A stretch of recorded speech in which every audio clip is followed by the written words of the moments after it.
How you guys doing today? Good. Good. You know, Hasim told me he was grinding today. He said, really? He said, what time did you get to work? And he said, 9. He needed, it's last week we get to do this, right? So thought I'd throw some stones his way. Appreciate you guys coming as always. You know, the same routine. We'll just review the game a little bit, talk about our next opponent. You know, went through and watched the game on Sunday. Obviously, I was disappointed in the game result on Saturday after the game, and didn't feel any better yesterday watching it. We didn't play very good, and you know, that's on me. We didn't coach good. We didn't play good, and as the head coach, I take ownership in that. And we didn't do what we needed to do. And win or lose, just disappointed in how we lost. Started the game off poor. You know, we went to a penalty on the opening kickoff. Penalty on a critical third down situation, got a defensive stop and fumbled the punt, and then it was a touchdown. And then we had a mental error on the coverage on the next drive, another touchdown. And before we could even blink, we're really down 14-0. But as always, we evaluated the film, looked at the goods and the bads. We learned from it. We move on and apply the lessons that we learned to next week and keep trying to get better. From an injury standpoint, we came out of the game fairly healthy. Just minor bumps and bruises, typical things that you get in a game, especially at this time of the year.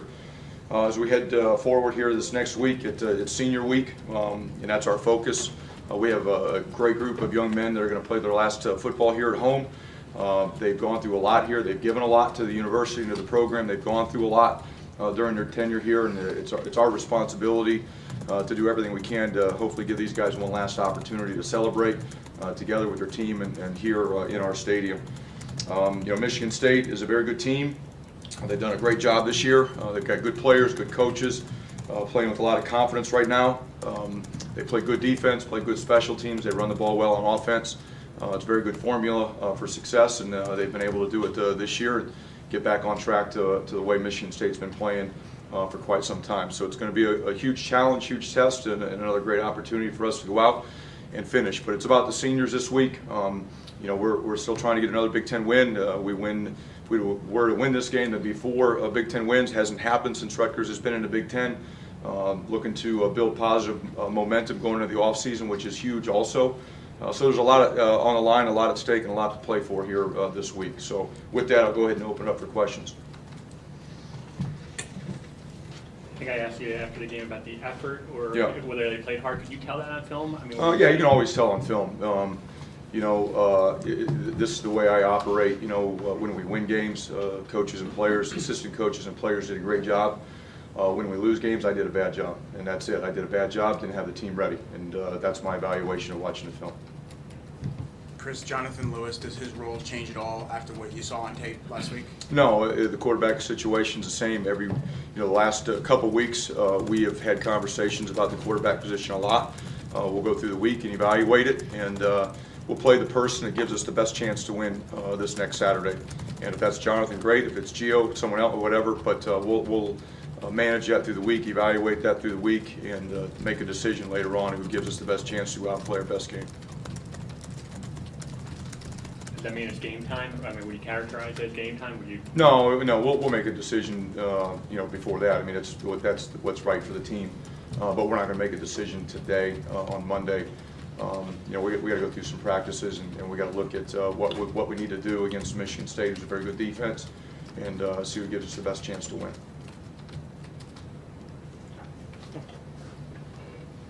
Chris, you mentioned this a little bit, but is it important, just momentum-wise, coming off these 2 losses, to have a better performance heading into the offseason? Oh, absolutely. It's a big deal. Anytime your last game is a positive game, as you go into whether it's like it will be for us, the last game of the regular season, the bowl game. You go to a bowl game, you want to win that bowl game. If you lose it, you go into the offseason with a negative feeling. Anytime you can play your last game and it's a positive feeling, you played your best football going into off-season workouts and everything, it's a momentum boost, and it's an attitude boost, and it excites people for the future. Coach, obviously you've only been here 2 years, but can you talk about what some of the seniors, guys who've been here 4 and 5 years, be playing the last game here in the last game of the season?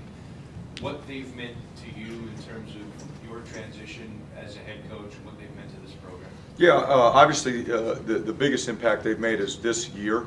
Coming off of 2016, the first year, we were changing a lot, going through a lot of transition, a lot of things that we had to get right off the field before we could do things on the field. And these guys have just been rock solid. They've believed in our vision when others haven't. They've stayed the course when others, have told them they shouldn't. They believe in our plan and our process, and because of that, we've continued to develop our culture. It's become stronger. Our brotherhood and the product that we've put on the field has gotten a lot better, and it's because of the senior class.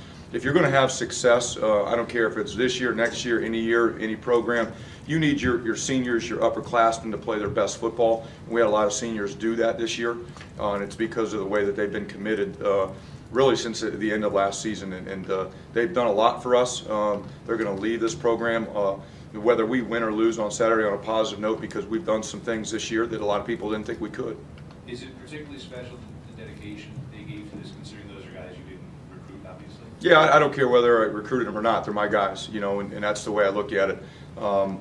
Some of them, I don't know if anyone's had 3 different coaches, since they've been here. I know that a lot of them have 2, obviously, but they're when I come in, we came in, they're our guys, they're my guys, and that's the way I look at it. And again, I don't care who recruited them or who they committed to. We're going to do everything we can to send them off the right way. Chris, how do you balance your answer to what Politi asked about, the momentum and trying to get a win with the idea that you could play some of the younger guys like you did? I think Fogg played a lot. I'm not just talking about Jonathan Lewis. Yeah, we're not worried about that. We're worried about a very good Michigan State team. I'm not worried about who gets in, who gets reps, and who plays. It's all about we need to go play our best game, and we need to try to beat a very good Michigan State team. That's it. That does more for your future than getting somebody a few reps here or there. We know what we have in our younger players. They have played enough, whether it be on offense, defense, or special teams. We have a really good idea of what they can do. If they give us the best chance to go play our best game against a good football team, then they'll play. If they don't, they won't, and that's where we're at. And we have an obligation and responsibility to make sure that our seniors have a chance to finish their career on a positive note, and we're going to put the players that we feel give us the best chance to do that on the field on Saturday. Coach, now the season's winding down, what's kind of your approach to guys who might be considered leaving a year early going to the NFL draft? What kind of approach do you take? Yeah, we're not having those conversations right now. Our focus is on Michigan State. That's where it needs to be. If people are worried about what they're going to do after the Michigan State game, we have no chance to win the game. I'm not focused on that. We've got our calendar set. We know what we're going to do in the offseason, all that stuff, what we're doing in recruiting. But as a coach and as a player, our focus has to be on our preparation, our practices, and doing our job as good as we can for Michigan State. All the other stuff, we'll worry about that when the season's over. What about along the offensive line? I know you made a couple changes during the game. Jackson for Applefield. Any changes along the offensive line? Not at this moment. A lot of things that happen in a game for potential injury reasons, or Jonah's back. He was a starter. I'd like to see him get some reps. That's a guy that needs some reps to get back in there. So there's different reasons on why that happened. Doesn't mean there's going to be a change in the lineup for next week. Chris, a guy like Janarian obviously hasn't had the senior year that he wanted. When you look back at his year, how do you sum that up? And then do you expect him to get on the field this Saturday? He's still day to day. For him to play Saturday would probably be a game time decision. But we knew it was going to be a potential struggle for Janarian. He had a very serious injury. He's a skilled athlete, and he had an injury in a tough spot for a skilled athlete. It wasn't like it was a shoulder.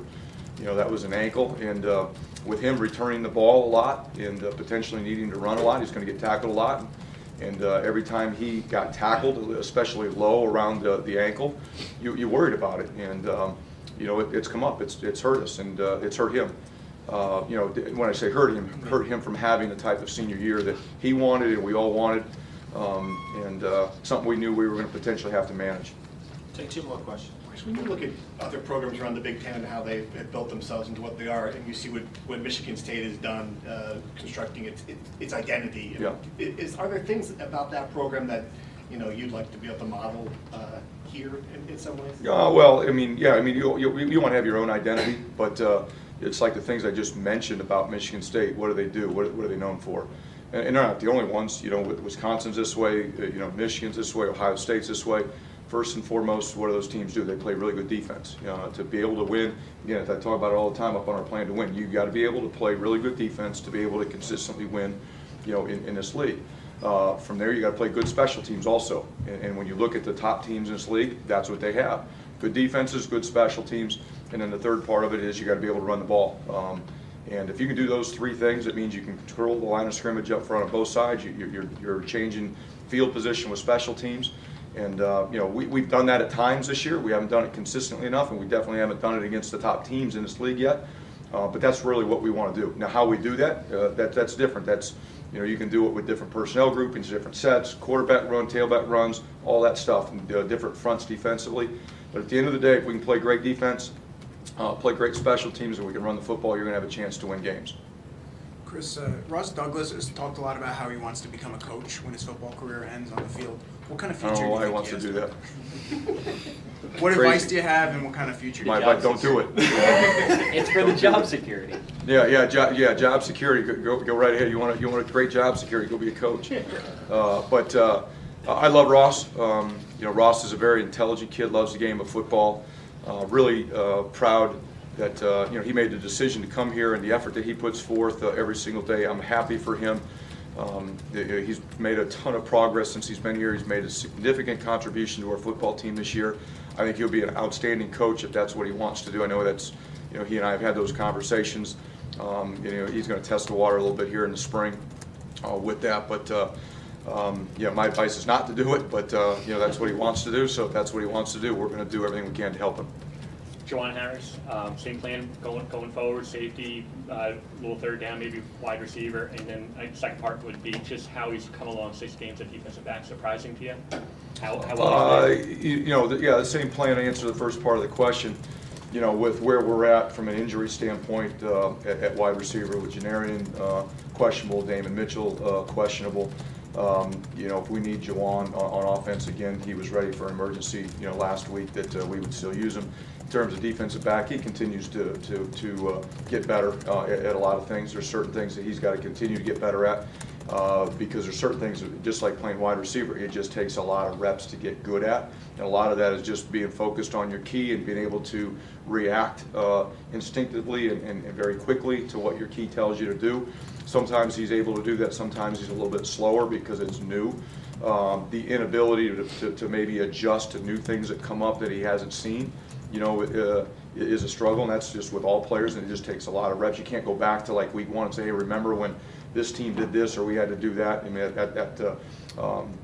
those banked reps are not there yet, but I can't say enough about what Juwan's done for our football team in the games that he's been at defensive back. We couldn't even potentially have lined up and given ourselves a chance to be successful if he wouldn't have done what he's done. And Zach Allen, I think he was emergency as a wide receiver. Is that Yeah, still he might be playing? left tackle this week, so we'll see how it goes, you know, from an injury standpoint. But you know, Zach, you know, I get a kid that came in as a grad transfer. You know, things didn't work out quite like he had hoped as a quarterback, and then the injury. You know, he made the commitment to stay this year, not knowing what the season was going to be like for him because he's got a torn ACL right now. Made a decision to not have surgery. Just a selfless individual, just really like Ross. We're so happy to have him on our football team. And, you know, everybody wants to measure an individual's contributions based off the stat sheet from Saturday. But that's not what Zach brings to the table. I mean, he's very high-charactered individual. Is great with the younger players. He's great in the quarterback room, and is willing to do anything to help the football team. And you know, you can't have enough guys like that. Thanks, Coach. Thank you, guys. We give